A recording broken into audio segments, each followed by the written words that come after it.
Okay then, let's get started. What we're going to do is we're going to strip and clean the carburetor from a Vespa PX or the Stella, whatever you call it in the States.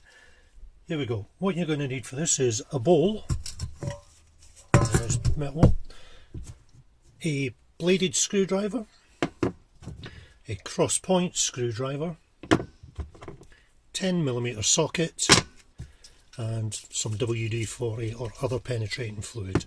You can even use carburetor cleaner. This here is a carburetor box. You'll recognise it from the top of your engine. Sits on top like that with a rubber hose coming off the front. For ease of access, I've taken it off the scooter, off the engine block that I have in the garage at the moment, and it looks like this. This is your top cover for it, and you have two bolts that hold it in place. These can either be a slotted screw type bolt, a cross point bolt, or in this case it's got a slot on the top and it's a hex nut to take it off. And I think it's about a 9mm. Yep, 9mm. But I'm just going to use the bladed screwdriver. So what we want to do is take off these two bolts.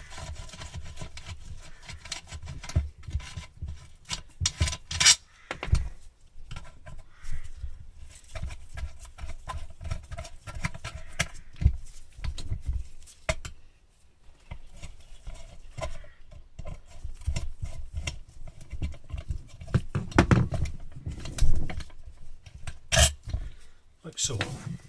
You can then remove the top. Now there would normally be a rubber seal that goes around here. This one hasn't got one on it because I need to get a replacement because the other one was chewed up. Take the bolts, put them in the top for safekeeping. Now underneath what you're going to find is your air filter, which also has two screws that hold it down. One here and one at the back. The one at the back is actually a stepped one, so it only goes into, it will only fit into the one hole, and it's always the rearward facing hole. I mean, it's stepped and screwed, so put that in there as well, and take the other one off.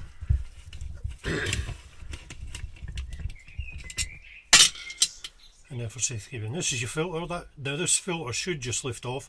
On some it doesn't because it's held down by the tickover screw. This one I know does lift off, like so. So that's that done.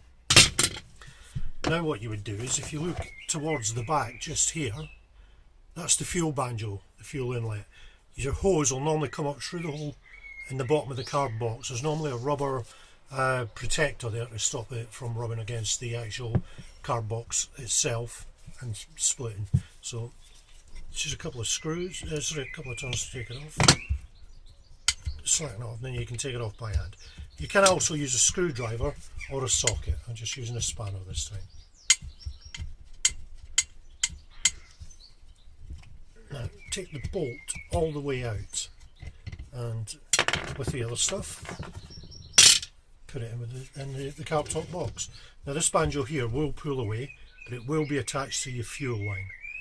When you pull it away, be careful because there is a little gasket here, and there is also a gasket that goes between it and the main carb body on the other side, like so.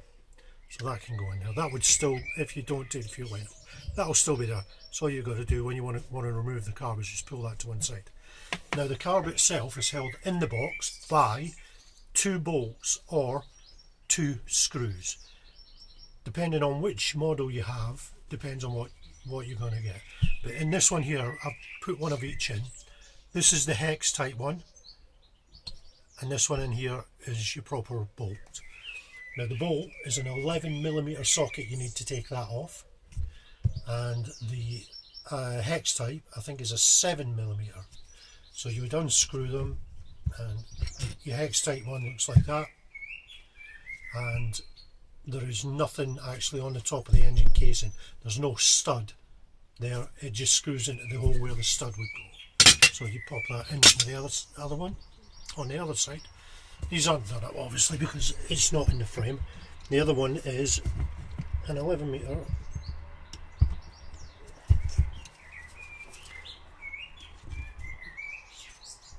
hex type.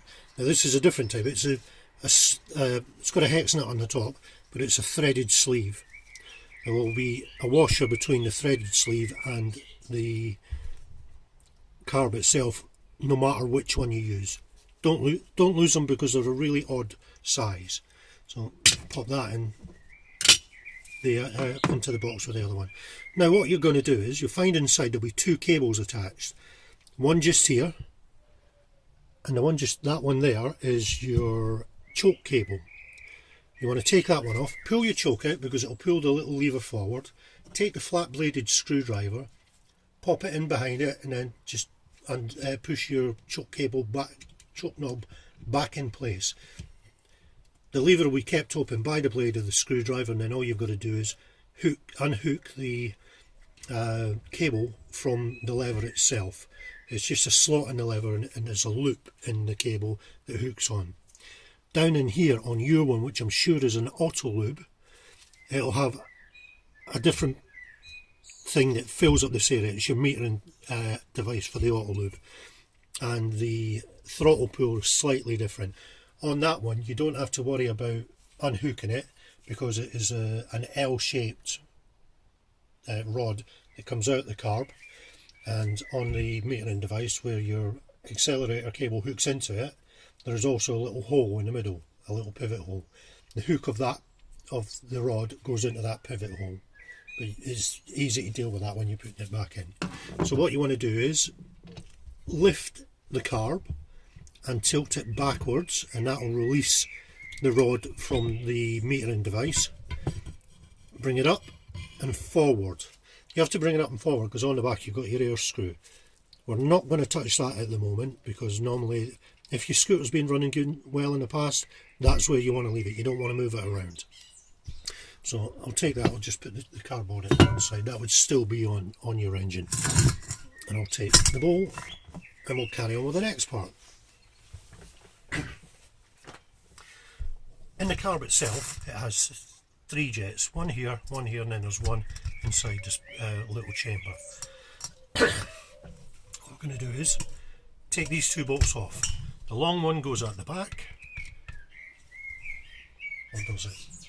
Well, there's 2 different lengths anyway. I'll work out in a second which one's which.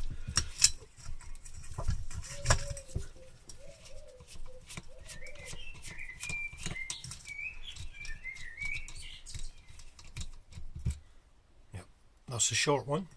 Goes to the front. Put that in with the others.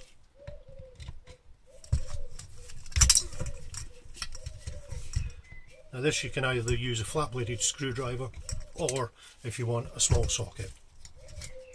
And, oh sorry, no, it's the short one at the back and the long one at the front.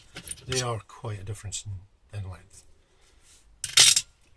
So what we're going to do is we're going to lift the float out of the float bowl, and that lifts straight up. There's a gasket underneath between the 2, and your other your other jet is in here.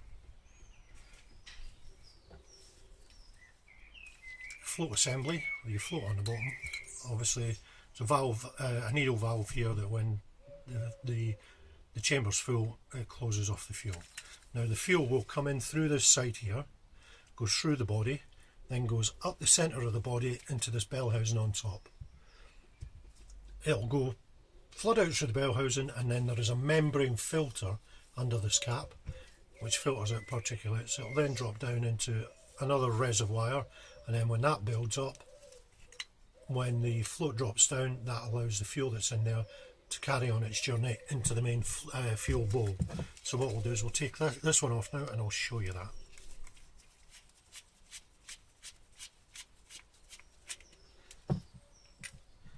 And there we go.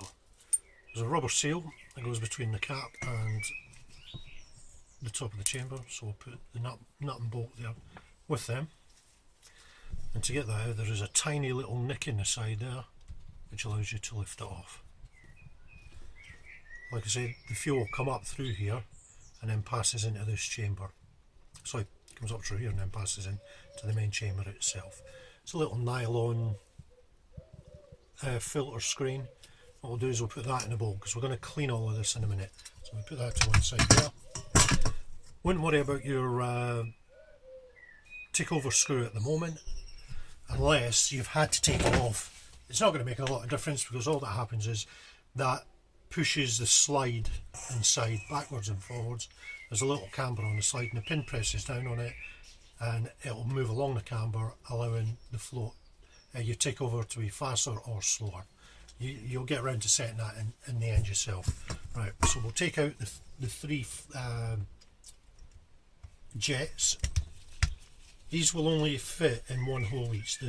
There's no chance you can get them mixed up. So we'll have the small jet here at the back. Put that in the bowl.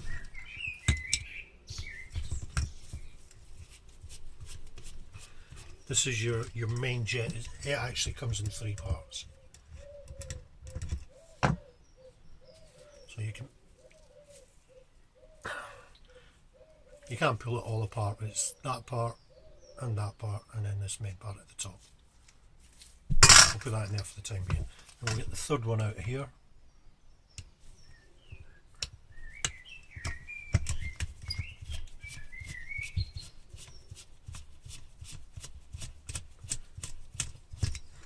It'll come up so far, and then just tip it over, and that gives you your other jets. So there's your 3 main jets. And then you've got your body. And if you look down inside the hole here, you'll actually see the slide, and if I pull on it, it just opens up. Shows you the venturi. Now, if it's been sat for quite some time, what happens is the fuel that's inside evaporates, and it leaves a residue behind, a bit like a varnish. And this then blocks up the pathways between the jets and the venturi. If you look right, you might not be able to see it, but right down in the bottom there's a small hole here, and there's another one over here. What we do is, to get these cleaned out, spray some WD-40 into that one, and that one. So we'll go.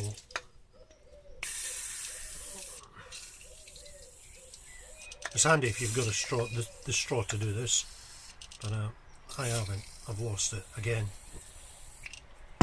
And they will gradually eat through the rubbish that builds up inside. Now take the WD-40 and spray it into the bowl. And you're going to put quite a lot in here because you want it to build up.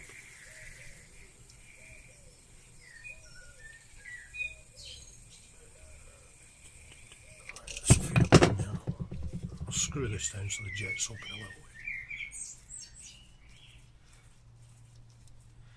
And you could let that sit for a few minutes while it eats away at things. And what we'll do is I'll carry on with it, the cleaning of the other bits. What I normally do, spray some in here, just a liberal soaking of everything.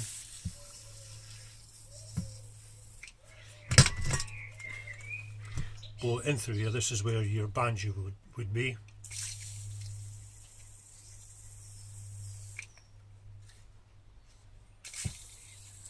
Put it inside that little reservoir just to let it dissolve anything. And as I hold that there, you'll actually see it's coming through the system, dropping down, collecting on the underside of the float and then dropping off the bottom. So that's that good. Good and clean. And that's that done. Take your cloth, just dry it off on the outside.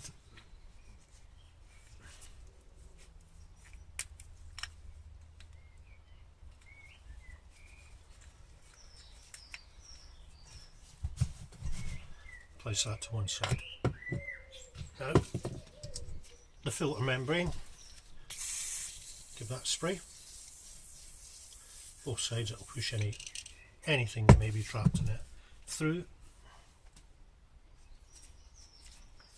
And that's that done. And what we want to do, we'll just reassemble this part. The hole in the middle of it is actually shaped, so you can only put it on one way round. Doesn't matter which way up it goes, it'll just end up being pointing in the correct direction. Then take the cover and the gasket, put that in place, reattach that top screw, and that'll hold that down.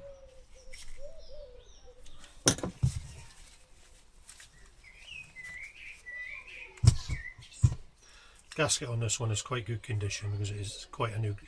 It's come off quite a new engine, so I'm not going to bother changing these. You can get a gasket kit for the engine, which will include all of these.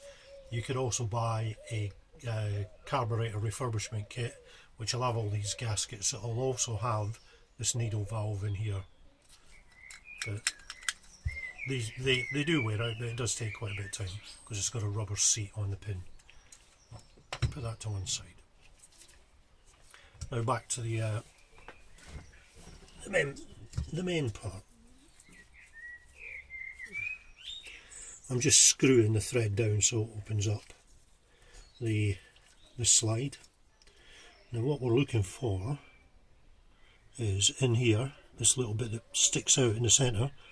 You see it's just started to drip. It wasn't dripping when I first tilted it over because it was blocked.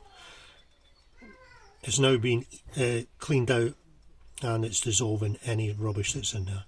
So the more I tilt that over, the faster it's flowing. And the faster it's flowing is the cleaner it is inside. Well, I'm hoping you can pick it. I'll bring it up a little bit closer. You just look, you've got the fuel up here. You might not be able to see that. You can't see, but it's actually dripping out that tube that comes out the centre one there, that brass looking tube. It's actually dripping through there, and that's what you want. That's where your fuel comes out of the reservoir and into the main part of the body. I mean, going through the jets. And that's right, and that is basically it clear now. The pathways will work fine. So tilt it over, quickly dry it off.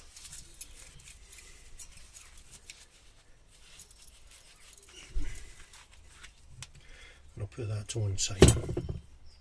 Now, I didn't have pliers a minute ago, so what I'm going to do is take this main jet apart. Like I say, it comes in 3 sections. And they just slide apart. They're not screwed down, I was just turning it just to get it to come off. So that's the top piece.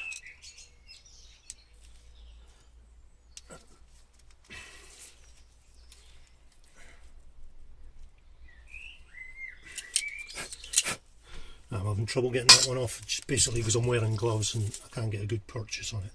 Now it's in there, you're moving stuff around. Get your WD-40.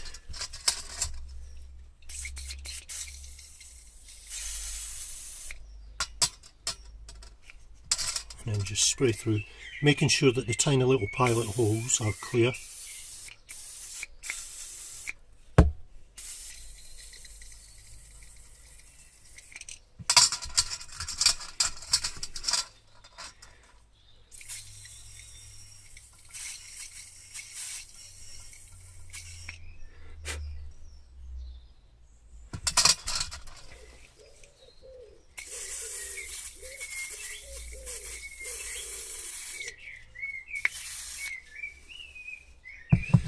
And then what you can do is with the very small holes, if you get a fine needle, just poke them through, just make sure they're clear.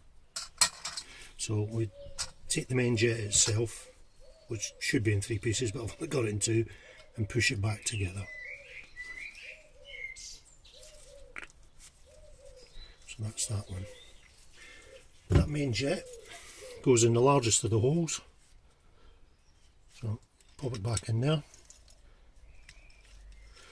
Taking care not to cross thread it, and then screw it down.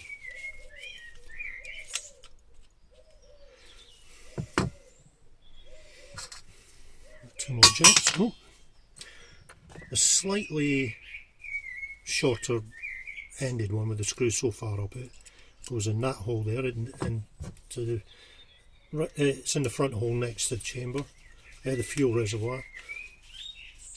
Put that one in and screw it back down. And take this one, goes in the back hole,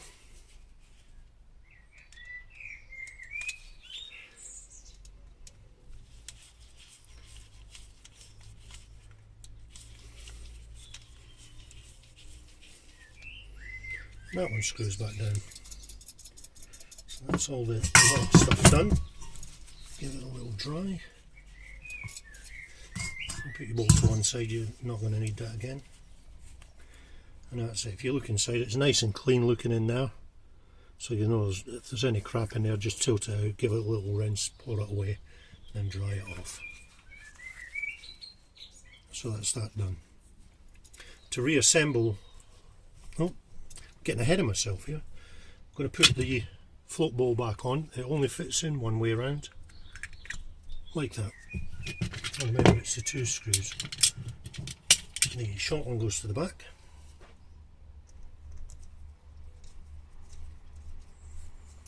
And the long one goes in the front hole.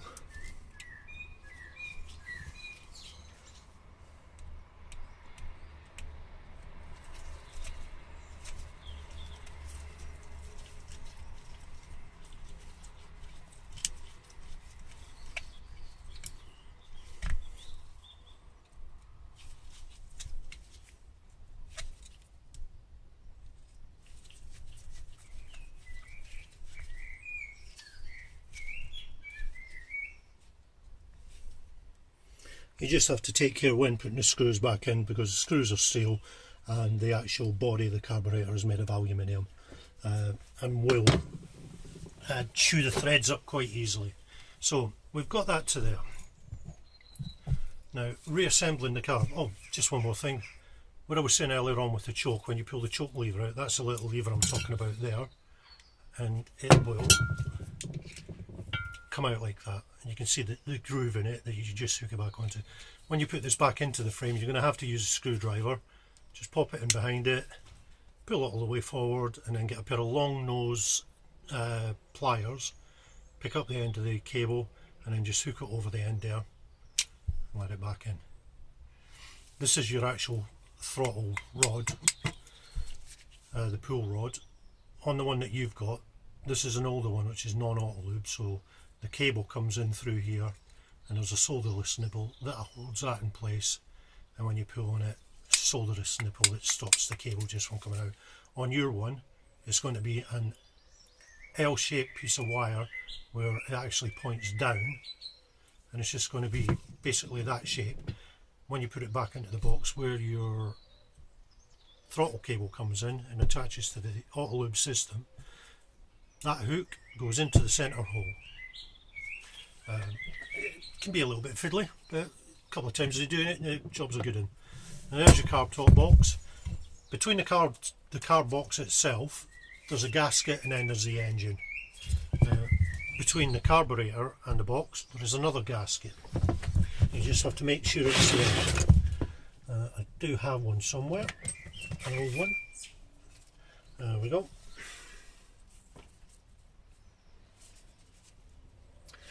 And it fits that way up, goes on there. Now between, you'll notice there's another hole here, and that's for a screw that actually holds the carb box onto the top of the engine so it doesn't move around. You need to just make sure that's done up tightly. You don't have to take it out, just make sure it's secure. That way it holds it down and it stops any air from getting in. You then put this on, because on the other engine, if it's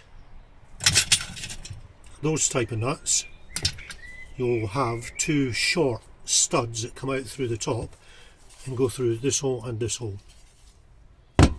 Put that on there, and then that slides down on top of the 2.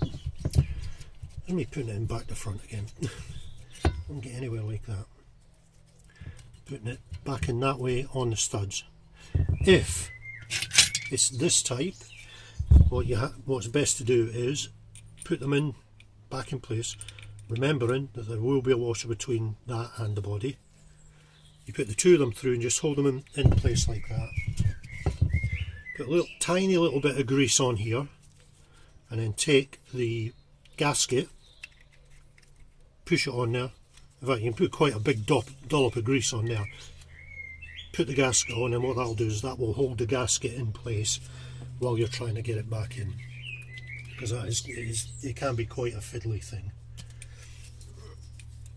take that one back off. Now when you're putting it back into the carb box, you've got to get this through this hole here. There should be a rubber bung there, a rubber cover to protect it, stop any more air from getting into the carb box.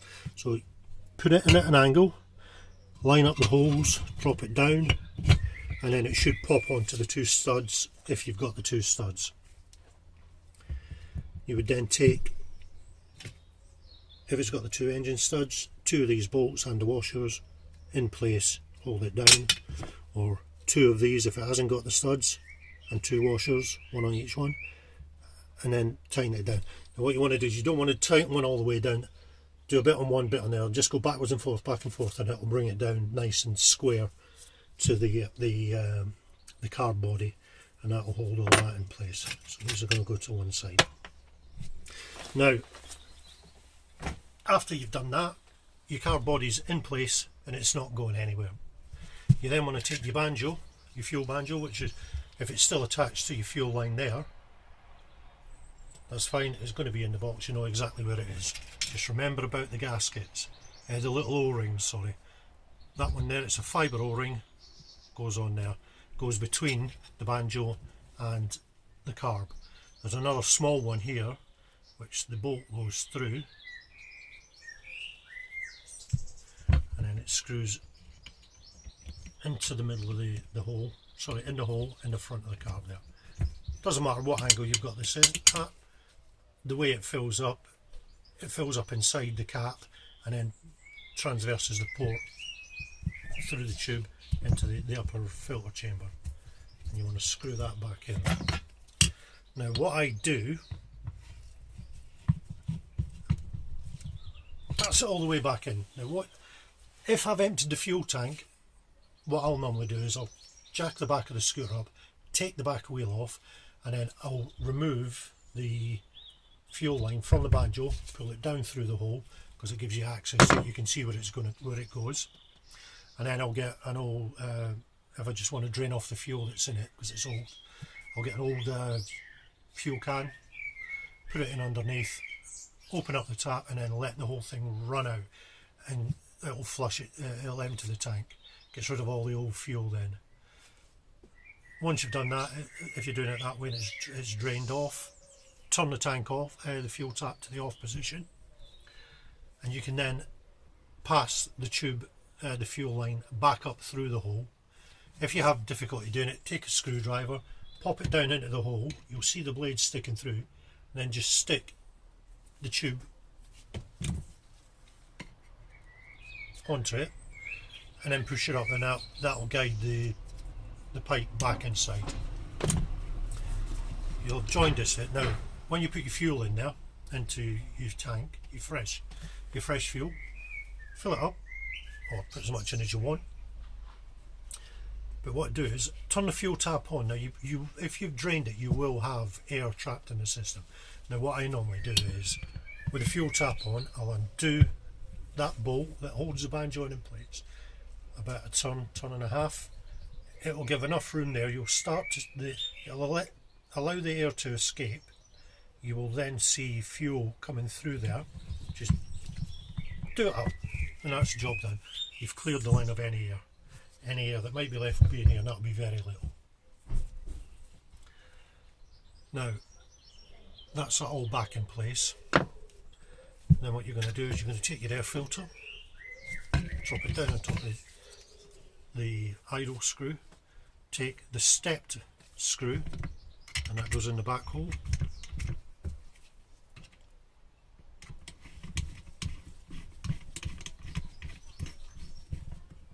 You don't want to screw it all the way down tight, and then take the front screw, which is a full length screw. There isn't any step on that one, and it goes in the front hole.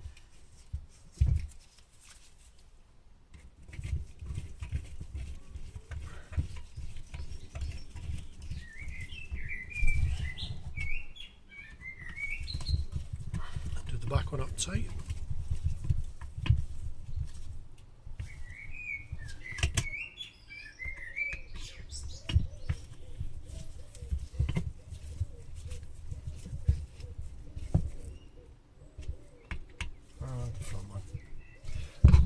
that's them in place. You've already got your choke cable on and your accelerator, your throttle cable in place. There's a rubber gasket that goes round there, and it's a case of taking. At this moment in time, you can do one of two things. You can either turn your fuel tap on to let the fuel through,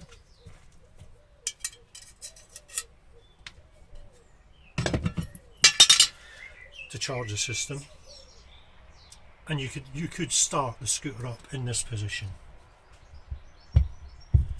and that's pretty good, because what it does is it allows you access to the carburetor.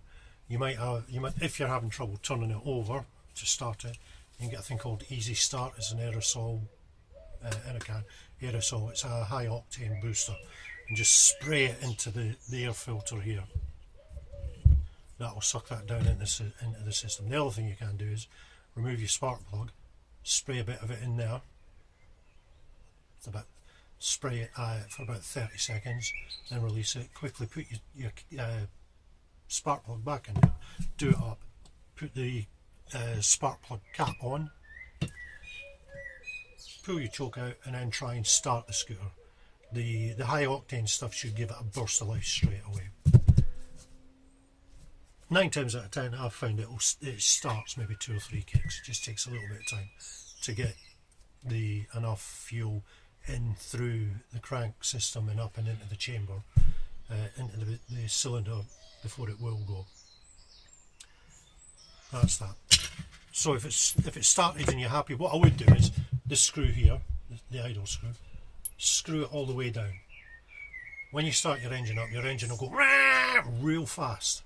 That's fine, it's running. Slowly unscrew it, half a turn at a time. In fact, I'd go back maybe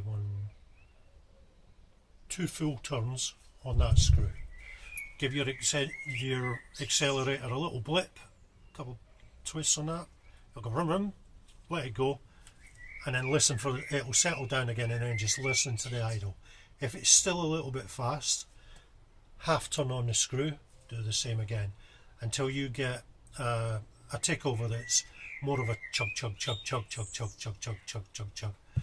Not to the point where it's going to go chug chug chug and die. Just want to be a little bit ahead of that, and that's a good tick over. Carb top box goes back on top, and then the 2 screws. These can be a pain in the backside to get the hole, as you're trying to basically blind find a hole. It'll go down, you'll feel resistance on something.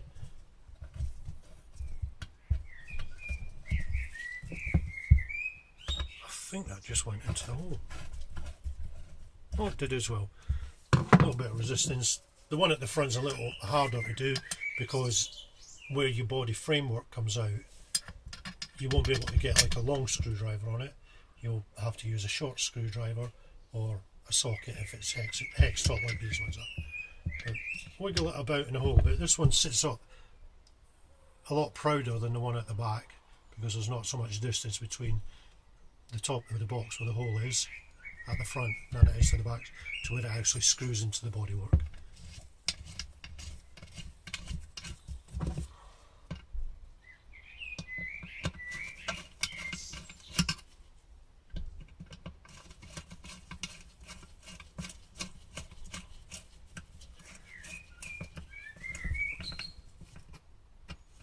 Did that one up tight, and back to the one at the back. That one up tight, and that's that done. Like I say, that's your adjuster for your idle, and that is it. Hope that wasn't too taxing. I don't think it will be too taxing for you. Any questions? You know where I am.